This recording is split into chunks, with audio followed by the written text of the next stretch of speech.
Hello நண்பர்களே, நம்ம sari falls எப்படி வைக்கிறதுன்னு பார்க்க போகிறோம். இந்த மாதிரி புச்சு கால் செயின் போட்டுருக்கு இல்லையா, அதில் மாட்டி அதுமாரி வந்துடும். அதுக்கு நம்ம ஃபால்ஸ் வச்சுன்னா அதுமாரி பிச்சுக்காமல் வரும். 12 இன்ச்சு வச்சு அளவு எடுத்து வச்சுக்கலாம், இல்லை 13 அதுமாரி கூட வச்சுக்கலாம். அதை வச்சு அந்த அளவு வச்சு நமக்கு மார்க் பண்ணிக்கலாம்.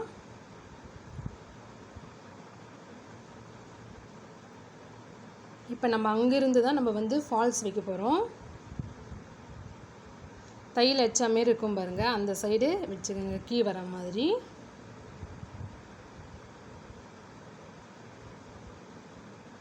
நம்ம பிசு தெரியாமல் மடிச்சுக்கின்னு கரெக்டாக அந்த இடத்துல வச்சுன்னு ஃபஸ்ட்டு அந்த கரை பக்கமாகவே நம்ம கீழே தான் நம்ம தையல் நீட்டாக வச்சுட்டு வரணும்.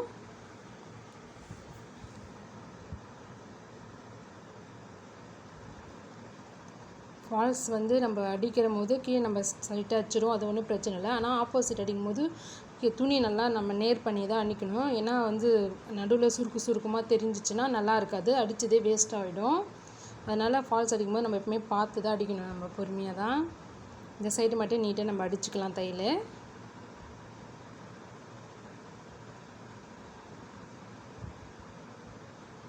இங்கே நம்ம கிட்ட வரும்போது இந்த சைடையும் பிசு தெரியாத மாரி நம்ம மடிச்சுக்கணும்.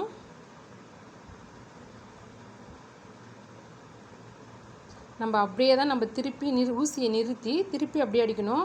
எடுத்துகிட்டு தனியாக வச்சு அப்படியே திருப்பி ஃபஸ்ட்டு அப்படிலாம் அடிக்கக்கூடாது, சுருக்கு விழுந்துடும். நம்ம ஃபஸ்ட்டு அங்கே ஊசி குத்திட்டு அப்படியே அப்படி திருப்பிக்கலாம். இப்போ அந்த சைடாக நம்ம போட்டு வச்சுருந்தோங்க இல்லையா, சரி, அது எல்லாமே இப்போ ஆப்போசிட் இப்படிக்கா திருப்பி அடிக்கிற மாதிரி வரும். மிஷின்லேயும் மாட்டாமல் பார்த்து அடிங்க. பாருங்கள், நான் எப்படி பண்ணி வரேன் பாருங்கள். அதுமாதிரி பண்ணி விட்டுட்டு வரீங்க. அந்த இடத்துல இந்த சைடு சுருக்கம் வந்துச்சுன்னா உள் பக்கமும் சுருக்கம் வரும். அதுமாதிரி சுருக்கம் வரக்கூடாது.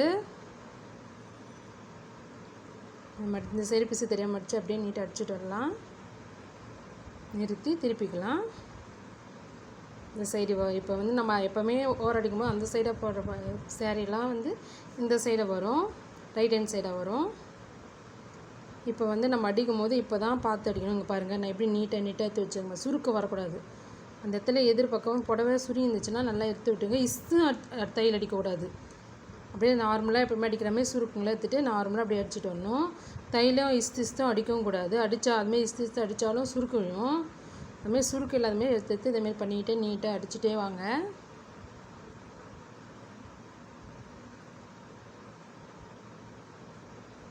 நீங்கள் அது நல்லா பண்ணி அடிக்காமல் சுருக்கமாக அடிச்சிட்டிங்கன்னா நம்ம அடித்ததே வேஸ்ட், நம்ம கட்டும் போது அசிங்கமாக தெரியும்.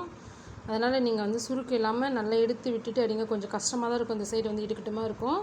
பார்த்து பொறுமையாக தைங்க, தைக்க பழகிடும்.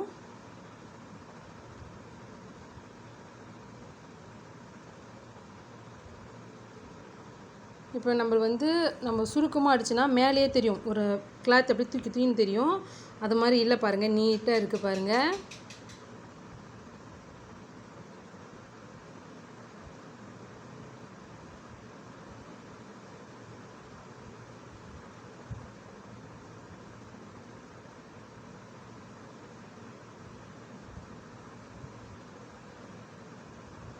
அப்படியே ஆப்போசிட் வச்சு ரஃப் அடித்து எடுத்துக்கலாம். பாருங்கள், சுருக்கமே தெரியல பாருங்கள்.